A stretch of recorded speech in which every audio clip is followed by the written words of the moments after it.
സാറി, പുതിയ മുഖം വരുത്താൻ ഒരുങ്ങുകയാണ് ജമാഅത്തെ ഇസ്ലാമി. ജമാഅത്തെ ഇസ്ലാമി എന്താന്നുള്ളത് എല്ലാവർക്കും അറിയാം. പക്ഷേ ഈ പുതിയ മുഖം വരുത്തുന്നു എന്ന് പറയുമ്പോൾ ഇത് ഇവിടെയല്ല, ബംഗ്ലാദേശിലാണ്. എന്താണ് ഇതിന്റെ പിന്നിലെ ഉദ്ദേശം? അതെന്താന്ന് വെച്ച് കഴിഞ്ഞാല്, ഈ ജൂലൈയിൽ കലാപം നടന്നിട്ട് ഷെയ്ഖ് ഹസീനയെ അവിടെ നിന്ന് ഓടിച്ചല്ലോ. ഷെയ്ഖ് ഹസീനയെ ഓടിച്ച ശേഷം നവ ബംഗ്ലാദേശ് നിലവിൽ വന്നു എന്നാണ് ജമാഅത്തെ ഇസ്ലാമി കരുതുന്നത്. മാത്രമല്ല, ജമാഅത്തെ ഇസ്ലാമി അവിടെ ഒരു ഭരണകക്ഷി എന്നുള്ള നിലയ്ക്ക് ഭരണത്തിൽ വരാനായിട്ട് ശ്രമങ്ങൾ നടത്തുന്നുണ്ട്. അപ്പൊ അതുകൊണ്ട് ഈ ബംഗ്ലാദേശിൽ ഭരണത്തിൽ വരാൻ ജമാഅത്തെ ഇസ്ലാമി ശ്രമം നടത്തുന്നതിന്റെ ഭാഗമായിട്ട് ആദ്യമായിട്ട് അവിടുത്തെ യൂണിവേഴ്സിറ്റികളിൽ, പ്രധാനമായിട്ടും ധാക്ക യൂണിവേഴ്സിറ്റി, ഈ യൂണിവേഴ്സിറ്റിയിൽ ഭൂരിപക്ഷം സീറ്റുകളും ജമാഅത്തെ ഇസ്ലാമിയുടെ ഛാത്ര വിഭാഗം നേടിയിരുന്നു, വിദ്യാർത്ഥി വിഭാഗം നേടിയിരുന്നു. അപ്പോൾ ഈ അടുത്ത തെരഞ്ഞെടുപ്പിൽ, അതായത് അടുത്ത കൊല്ലം ഫെബ്രുവരി 2026 ഫെബ്രുവരിയിൽ തെരഞ്ഞെടുപ്പ് നടക്കുമ്പോൾ ഇത് മത്സരിക്കും ജമാഅത്തെ ഇസ്ലാമി. അങ്ങനെ മത്സരിക്കുന്നതിൻ്റെ കൂടി ഭാഗമായിട്ടാണ് ഇത് മാറ്റുന്നത്. മുമ്പ് തെരഞ്ഞെടുപ്പിൽ മത്സരിച്ചിട്ടൊക്കെ ഉണ്ട്, ഭരണത്തിലൊക്കെ നിന്നിട്ടുണ്ട് സഖ്യകക്ഷിയൊക്കെ ആയിട്ട്. അന്ന് അവരുടെ ചിഹ്നം ത്രാസ് ആയിരുന്നു. ഈ ത്രാസ് സാധാരണഗതിയിൽ ജുഡീഷ്യറിയുടെ ഒരു മുദ്രയായിട്ടല്ലേ ത്രാസ് കാണുന്നത്. അപ്പൊ ഈ ത്രാസ് എന്ന് പറഞ്ഞ ചിഹ്നം പിന്നീട് ഷെയ്ഖ് ഹസീനയുടെ ഒക്കെ കാലത്ത് സുപ്രീം കോടതി തന്നെ വിധിച്ചിട്ട് മാറ്റിയിരുന്നു ഇവരുടെ ഈ ത്രാസ് ചിഹ്നം. പിന്നെ ഇപ്പോ യൂനുസ് വന്നിട്ട് ഇവരുടെയൊക്കെ സഹായത്തോടു കൂടി വന്നത് കൊണ്ട് വീണ്ടും അത് പുനഃസ്ഥാപിച്ചിട്ടുണ്ട്, ഇവരുടെ ത്രാസ് തെരഞ്ഞെടുപ്പ് ചിഹ്നമൊക്കെ ആയിട്ട്. അതൊക്കെ ചേർത്തിട്ടാണ് ഇപ്പോ ഇവരുടെ അമീർ, ജമാഅത്ത് ഇസ്ലാമിക്ക് അമീർ എന്നാണ് മേധാവിയുടെ പേര്, അമീർ ഷഫീഖുർ റഹ്മാൻ. ഷഫീഖുർ റഹ്മാൻ വിദേശ നയതന്ത്രജ്ഞരുമായിട്ട് കഴിഞ്ഞ ദിവസം ഒരു ചർച്ച ഉണ്ടായിരുന്നു. അപ്പോൾ ഞായറാഴ്ച ചർച്ച ഉണ്ടായിരുന്നു. ആ ചർച്ചയെ പറ്റിയിട്ട് ബംഗ്ലാദേശിലെ പ്രധാനപ്പെട്ട പത്രം ഡെയിലി സ്റ്റാർ റിപ്പോർട്ട് പ്രസിദ്ധീകരിച്ചിട്ടുണ്ട്. ഡെയിലി സ്റ്റാറിലാണ് ഞാൻ ഇത് വായിച്ചത്. അപ്പൊ ജൂലൈയിലെ കലാപശേഷം നവ ബംഗ്ലാദേശ് ഉണ്ടായത് കൊണ്ട് ഇവരുടെ ലോഗോ മാറ്റി. ലോഗോയിൽ ഇനി വരുന്നത് ഉദയസൂര്യൻ. പെട്ടെന്ന് നമുക്ക് DMK ഓർമ്മ വരും. ഉദയസൂര്യൻ, പേന, ത്രാസ്, പിന്നെ ഒരു തുറന്ന പുസ്തകം. ഇത് മുഴുവൻ ഒരു പച്ച പശ്ചാത്തലത്തിൽ ഇങ്ങനെയാണ് സംഭവം വരുന്നത്. ഉദയസൂര്യനും ഉണ്ട്. പെട്ടെന്ന് നമുക്ക് തെറ്റിദ്ധരിക്കും നമ്മൾ ഈ DMKയുടെ കൊടിയാണോ എന്നൊക്കെ. അപ്പോൾ ഷഫീഖുർ റഹ്മാൻ സ്പാനിഷ് സ്ഥാനപതി ഗബ്രിയേൽ സിസ്തിഗയുടെ കൂടെ ആയിരുന്നു ചർച്ച. യൂറോപ്യൻ തിരഞ്ഞെടുപ്പ് നിരീക്ഷക സംഘം, യൂറോപ്യൻ യൂണിയന്റെ, അവർ ധാക്കയിൽ വന്നിരുന്നു. അവര് സ്പാനിഷ് സ്ഥാനപതി ഗബ്രിയേൽ സിസ്തിഗ, ഷഫീഖുർ റഹ്മാൻ, അമീർ, ഇവരെല്ലാവരും കൂടി ചർച്ച ചെയ്യുമ്പോൾ ഇദ്ദേഹം ഈ നവ ബംഗ്ലാദേശ് ഞങ്ങളും മാറുന്നു എന്ന് പറഞ്ഞിട്ട് ഈ ലോഗോ കാണിച്ചു കൊടുത്തു എന്നൊക്കെ പത്രത്തിന്റെ റിപ്പോർട്ടിലുണ്ട്. ഈ ചർച്ച നടന്നത് ഈ അമീറിന്റെ ബസുന്ധര എന്ന് പറഞ്ഞ ധാക്കയിലെ ഈ വലിയ പുള്ളികളൊക്കെ താമസിക്കുന്ന മേഖലയാണ് ബസുന്ധര. ബസുന്ധരയിൽ അയാളുടെ വീട്ടിൽ വെച്ചാണ് ഈ ചർച്ചയൊക്കെ നടന്നത്. അപ്പോഴാണ് ഈ ലോഗോ പുറത്തെടുത്തത്. ഇത് ഈ പത്രം അസിസ്റ്റന്റ് സെക്രട്ടറി ജനറൽ എക്സാനുൽ മഹബൂബ് സുബൈറിനെ വിളിച്ചു നോക്കി, ഇങ്ങനെ നിങ്ങൾ മാറ്റുന്നുണ്ടോ എന്നറിയാൻ. അപ്പോൾ ചർച്ചയൊക്കെ നടക്കുന്നുണ്ട്, ഏതാണ്ടൊക്കെ തീരുമാനമായി എന്ന് അയാൾ പറഞ്ഞു. പല ഡിസൈനുകൾ ഞങ്ങൾ നോക്കി, അതിൽ നിന്ന് തിരഞ്ഞെടുത്ത ഒന്നാണ് നിങ്ങൾ ഈ പറയുന്നത്. അങ്ങനെ ഒരു ഡിസൈനും ഇതിൻ്റെ കൂട്ടത്തിലുണ്ട് എന്ന് പറഞ്ഞു. 2016 ജൂണിൽ ഇത് ഈ 9 കൊല്ലം മുമ്പും ഈ ലോഗോ മാറ്റിയിട്ടുണ്ട് ഇവര്.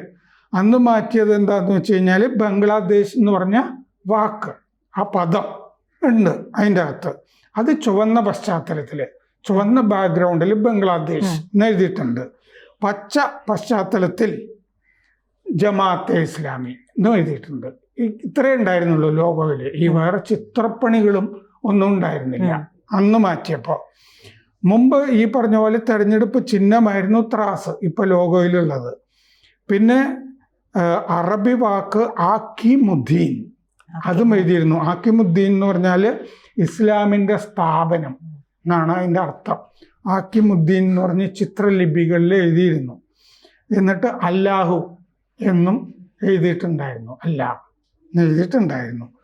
അപ്പോൾ ഈ ചുവപ്പും പച്ചയും അതിൽ അങ്ങനെ ഉപയോഗിച്ചിരുന്നില്ല ആ കാലത്ത്. പഴയ ചിത്രലിപി പൊതുവെ ഈ പ്രോഗ്രാമിലും ഈ രേഖകളിലുമൊക്കെ ആ ലിപിയിൽ എഴുതിയ സംഗതികളാണ് കൂടുതലും ഉപയോഗിച്ച് കാണുന്നത്. തെരഞ്ഞെടുപ്പ് ചിഹ്നം ഈ ത്രാസ് ആയിരുന്നത് തെരഞ്ഞെടുപ്പ് കമ്മീഷൻ അവരുടെ ചിഹ്നത്തിൻ്റെ പട്ടികയിൽ നിന്ന് 2007 മാർച്ചിൽ നീക്കിയിരുന്നു. നേരത്തെ ഞാൻ പറഞ്ഞല്ലോ, ഷെയ്ഖ് ഹസീനയുടെ കാലത്ത് ഈ ത്രാസ് നീക്കിയിരുന്നു. സുപ്രീം കോടതി പറഞ്ഞു അത് ജുഡീഷ്യറിക്ക് വേണ്ടി സംവരണം ചെയ്തിട്ടുള്ള ചിഹ്നമാണ്, അപ്പം അതുകൊണ്ട് ത്രാസ് നിങ്ങൾ ഉപയോഗിക്കേണ്ടതില്ല എന്ന് പറഞ്ഞിരുന്നു. പിന്നെ ഇക്കൊല്ലം ജൂണിലാണ് ഈ ത്രാസ് പുനഃസ്ഥാപിച്ചത്, ഇവരുടെ ചിഹ്നമായിട്ട് കൊടുത്തത്. അപ്പീൽ കൊടുത്താൽ പിന്നെ ജമാഅത്തെ ഇസ്ലാമി പറയുന്നതല്ലേ കേൾക്കുള്ളൂ.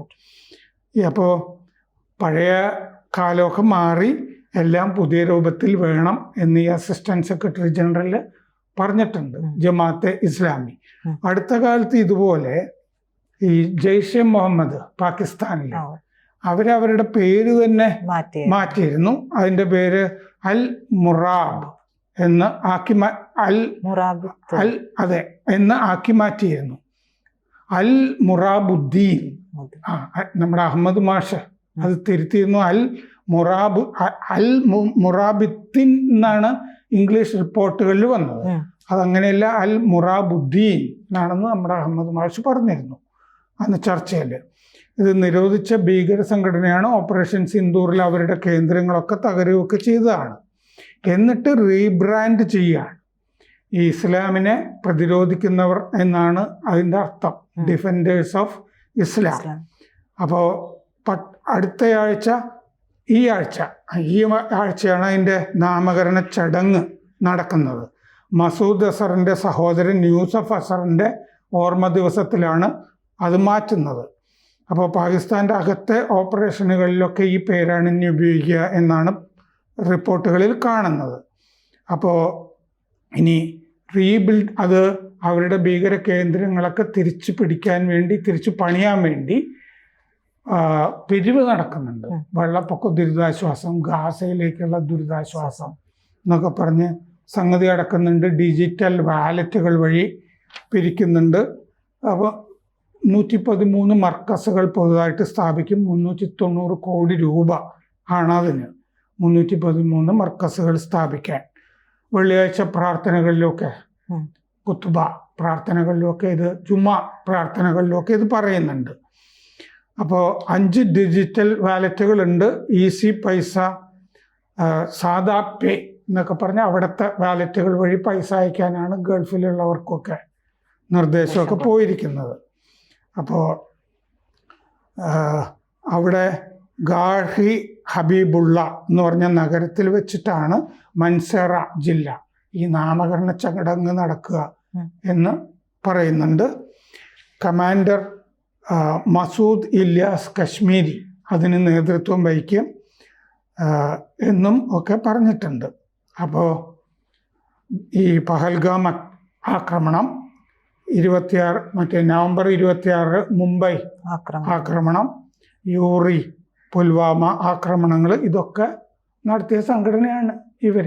അപ്പം അങ്ങനെ നടത്തിയത് കൊണ്ടും ധാരാളം ആളുകൾ പൈസ അയച്ചു കൊടുക്കാൻ സാധ്യതയുണ്ട്. ജിഹാദല്ലേ. അപ്പം ഇതാണ് അതിൻ്റെ സംഭവം. അപ്പോൾ ജമാഅത്തെ ഇസ്ലാമി ആണ് അധികാരത്തിൽ വരിക എന്നുള്ളത് ഏതാണ്ടൊക്കെ. കാരണം എന്താണെന്ന് വെച്ച് കഴിഞ്ഞാൽ അവാമി ലീഗിനെ നിരോധിച്ചിട്ടുണ്ട്. അവാമി ലീഗിനെ മത്സരിക്കാനായിട്ട് പ്രയാസം വരും. ബംഗ്ലാദേശ് നാഷണലിസ്റ്റ് പാർട്ടിയാണ്, BNP ആണ് പിന്നെ ഉള്ളത്. BNPയുടെ ഈ വിദ്യാർത്ഥി വിഭാഗം ഇപ്പം നടന്ന യൂണിവേഴ്സിറ്റി തെരഞ്ഞെടുപ്പ് ബോയ്ക്കോട്ട് ചെയ്തിരുന്നു. അവർ മത്സരിച്ചിരുന്നില്ല. ഷെയ്ഖ് ഹസീന കഴിഞ്ഞ കൊല്ലം ജനുവരിയിൽ തെരഞ്ഞെടുപ്പ് നടത്തിയപ്പോഴും ബംഗ്ലാദേശ് നാഷണലിസ്റ്റ് പാർട്ടി അത് ബോയ്ക്കോട്ട് ചെയ്തിരുന്നു, മത്സരിച്ചിരുന്നില്ല. അപ്പോൾ അവർ ഈ 2026 മത്സരിക്കുമോ എന്നുള്ളത് കണ്ടറിയണം. കൂടുതൽ വാർത്തകളും വിശേഷങ്ങളും നിങ്ങളിലേക്ക് എത്താൻ ABC മലയാളം സബ്സ്ക്രൈബ് ചെയ്യുക, ബെൽ ബട്ടണും അമർത്തുക.